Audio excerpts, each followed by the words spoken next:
জামাত আগে বিএনপির সাথে নির্বাচন করেছে, অনেক কিছু করেছে, আপনার মন্ত্রী ছিল, এমপি ছিল, এখন বলে নারী নেতৃত্ব হারাম। হ্যাঁ, এখন এতদিন বলেনি।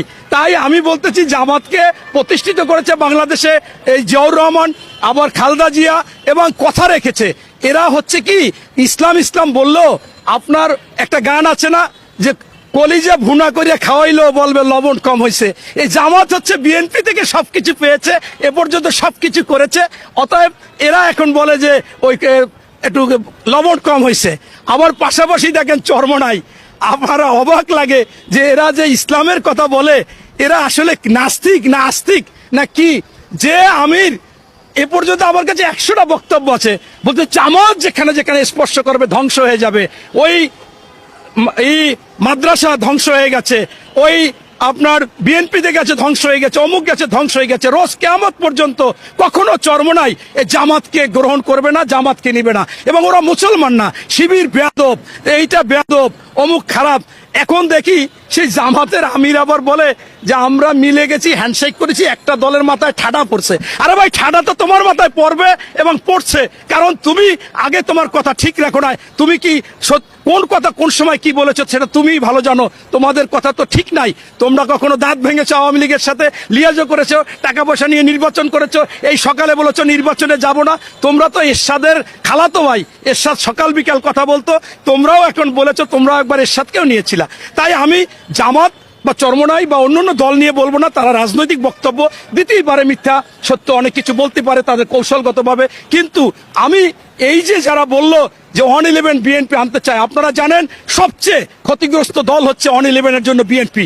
এবং যে 111 সরকার এসে বেগম খালেদা জিয়াকে বাংলাদেশ থেকে তাড়াবার জন্য অনেক চাপ সৃষ্টি করেছে, অনেক নির্যাতন করেছে, মানসিক নির্যাতন সবশেষে বেছে নিয়েছে কিভাবে?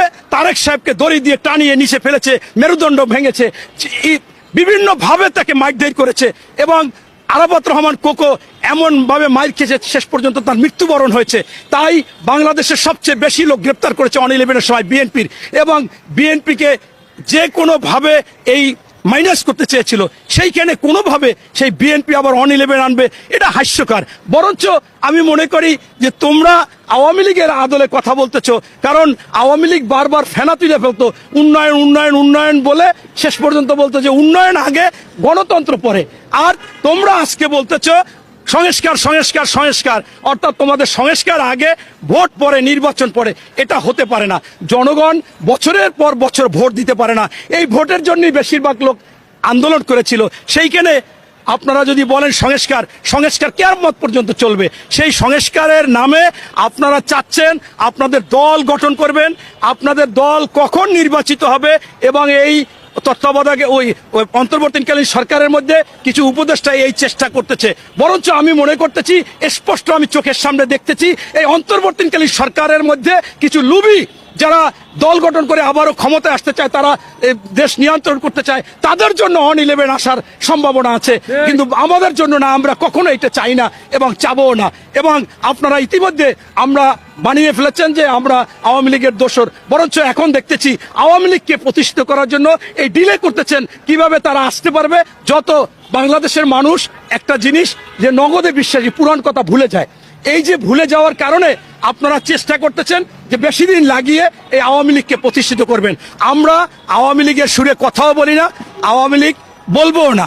তাই আপনারা স্পষ্টভাবে আপনাদেরকে জানিয়ে দিতে চাই, আপনারা যে কথাগুলো বলতেছেন সেই কথা একটাও সঠিক না। এবং আমাদের দলকে জড়াইয়া, মহাসচিবকে জড়াইয়া এই কথা বলার উদ্দেশ্যই হচ্ছে যে অন্যান্যভাবে আমাদেরকে ব্যস্ত রাখা। ঠিক খুনি হাসিনা, শেখ হাসিনার মতো অবস্থা। খুনি হাসিনা করতো কি, এক একটা ইস্যু তৈরি করতো, ইস্যু তৈরি করে আমাদেরকে ব্যস্ত রাখতো। এখন এই অন্তর্বর্তীকালীন সরকার পরিকল্পিতভাবে এই মনে করেন আপনার যে দুইটা কমিটি আছে, বৈষম্য বিরোধী এবং আরেকটা হচ্ছে নাগরিক কমিটি, এই কমিটির লোক দিয়ে এক এক সময় এক একটা কথা বলাই দেয়, দিয়ে ব্যস্ত রাখতে চায়, নির্বাচনের দিক খেয়াল নাই। আরে ভাই, সংস্কার সংস্কার কতদিন সংস্কার লাগবে? আমরা তো আর একটা সরকার দেখেছিলাম, বিচারপতি শাহাবুদ্দিন সাহেব, তিনি 9 বছরের ফ্যাসিস্ট সরকার, সে আপনার স্বৈরাচার এরশাদ সরকারকে পতনের পর মাত্র 90 দিনে সারা বাংলাদেশ নিরপেক্ষ করে ফেলেছিল। আপনারা তো কেন এতদিনেও একটু নিরপেক্ষ করতে পারেন না? এতদিনেও আপনারা অবস্থান ঠিক করতে পারেন না? তাই আমরা বুঝে গেছি, জনগণ বুঝে গেছে। জনগণের আশা আকাঙ্ক্ষা ছিল প্রথমেই যে এই বাংলাদেশে ফ্যাসিস্ট, স্বৈরাচার, লুটেরা, দুর্নীতিবাজ এবং যারা শাসন, সুশাসন, সুনীতি সব নষ্ট করেছে, যারা এই কোর্ট সেই কোর্ট তাদের পেডিকোট বানিয়ে ফেলেছিল, ফরমাইশি রায় দিত, কথায় কথা মামলা করতো, গ্রেপ্তার করতো, গুম করতো, খুন করতো, সেখান থেকে রক্ষা পাওয়ার জন্য প্রথমেই আওয়ামী লীগকে আপনারা গ্রেপ্তার করবেন, বিচার করবেন, সেইটা করেননি। পরবর্তীতে চেয়েছিল এই বাংলাদেশে বাজার দর নিয়ন্ত্রণ হবে, সেই বাজার দর আপনারা নিয়ন্ত্রণ করতে পারেন না, সিন্ডিকেট ধরতে পারেন নাই। এরপরে আপনারা আইন শৃঙ্খলা এখনো সব জায়গায় ঘুষ চলতেছে, সব জায়গায় দুর্নীতি চলতেছে এবং যেখানে যায় তারা এই এদের সাথে কোনো না কোনো ভাবে জড়িত। তাই আপনার স্পষ্টভাবে এরা লুটে পুটে খাওয়া জন্যই আজকে চাচ্ছে নির্বাচন না দিয়ে এবং সকলের সাথে সমঝোতা করে থাকতে চাচ্ছে এবং থাকতেছে। জনগণের আশা আকাঙ্ক্ষা যেগুলো দ্রুত দরকার ছিল সেইগুলো নিয়ন্ত্রিত হয়নি, বরঞ্চ আমি মনে করি এই অন্তর্বর্তীকালীন সরকারের কিছু লোক পরিকল্পিতভাবে এই আওয়ামী লীগের কিছু লোক ঢুকিয়ে দিয়ে দুই একজন বিএনপি যারা লুবি আছে, কতজন বিরাট দল হচ্ছে বিএনপি, সারা বাংলাদেশের সর্ববৃহৎ এবং আপনার জনপ্রিয় দল হচ্ছে বিএনপি।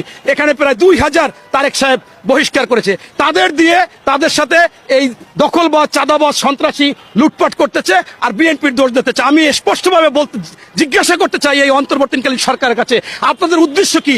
তারেক রহমান সাহেব বারবার 5ই আগস্টের পর বলেছে যে সন্ত্রাসীরা কোনো দল নাই, তাদের গ্রেপ্তার করেন, তাদের আইনের আওতায় আনেন, তাদের বিচার করেন। আপনারা বিচার করতেছেন না, আপনারা তাদেরকে ধরতেছেন না, আপনারা এইগুলো না করে বরঞ্চ এইগুলো অপপ্রচার করতেছেন। এর মানেই হচ্ছে আপনাদের গভীর ষড়যন্ত্র এবং বিএনপিকে ছোট করার জন্য, বিএনপিকে বিতর্কিত করার জন্য আপনারা এই সন্ত্রাসীদের আপনারা উৎসাহিত করতেছেন, তাদের গ্রেপ্তার করতেছেন না, আপনারা দখলবাজদের গ্রেপ্তার করতেছেন না, আপনারা সিন্ডিকেট ভাঙতেছেন না, আপনারা বাজার দর নিয়ন্ত্রণ করতেছেন না। এখান থেকে আমি জনগণের উদ্দেশ্যে বলতে চাই, প্রিয় জনগণ, প্রিয় মানুষ, আপনারা জেনে রাখেন যে এই বর্তমানে আইন শৃঙ্খলা, বাজার দর নিয়ন্ত্রণের দায়িত্ব হচ্ছে এই সরকারের। এই সরকার যদি না করে তাহলে অবশ্যই তাদের মধ্যে একটা পরিকল্পনা আছে যাতে আমাদের বিএনপির ক্ষতি হয়।